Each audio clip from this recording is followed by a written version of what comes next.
নির্বাচনী আচরণবিধি লঙ্ঘনের অভিযোগে কুষ্টিয়া-৩ আসনে জামায়াতে ইসলামীর মনোনীত প্রার্থী আমির হামজাকে জরিমানা ও কারাদণ্ডের নির্দেশ দিয়েছে নির্বাচন কমিশনের বিচার বিভাগ কর্তৃপক্ষ। নির্বাচন অনুসন্ধান ও বিচারিক কমিটির সিদ্ধান্ত অনুযায়ী আচরণবিধি ভঙ্গের ২টি পৃথক অভিযোগে আমির হামজার বিরুদ্ধে ব্যবস্থা নেওয়া হয়। অভিযোগ প্রমাণিত হওয়ায় তাকে ১০,০০০ টাকা জরিমানা ও অনাদায়ে ৬ দিনের বিনাশ্রম কারাদণ্ডের আদেশ দেওয়া হয়েছে।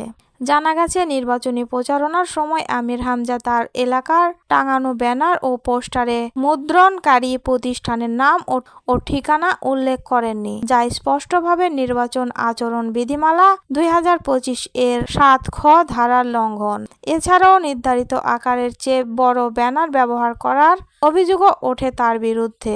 এইসব অভিযোগের পরিপ্রেক্ষিতে বিষয়টি নির্বাচন অনুসন্ধান ও বিচারিক কমিটির নজরে আসে। শুনানি শেষে কুষ্টিয়া জেলা ও দায়রা জজ আরিফুল ইসলাম এই রায়ের ঘোষণা করেন। রায় ঘোষণার সময় আদালত বলেন, নির্বাচনের সব প্রার্থীকে সমানভাবে আচরণবিধি মেনে চলতে হবে এবং এর বিপরীত ঘটলে আইন অনুযায়ী ব্যবস্থা নেওয়া হবে। নির্বাচন কমিশন সূত্রে জানা গেছে, অবাধ, সুষ্ঠু ও নিরপেক্ষ নির্বাচন নিশ্চিত করতে আচরণবিধি লঙ্ঘনের বিষয়ে শূন্য সহনশীল নীতি অনুসরণ করা হচ্ছে। কোনো প্রার্থী আইনের ঊর্ধ্বে নয়। এই ঘটনায় রাজনৈতিক অঙ্গনে শুরু হয়েছে আলোচনা। নির্বাচনের মাঠে আচরণবিধি মানা নিয়ে আরও কঠোর নজরদারির ইঙ্গিত দিয়েছেন নির্বাচন কমিশন। এই বিষয়ে সংশ্লিষ্ট প্রার্থীর পক্ষ থেকে কোনো আনুষ্ঠানিক কোনো প্রতিক্রিয়া পাওয়া যায়নি।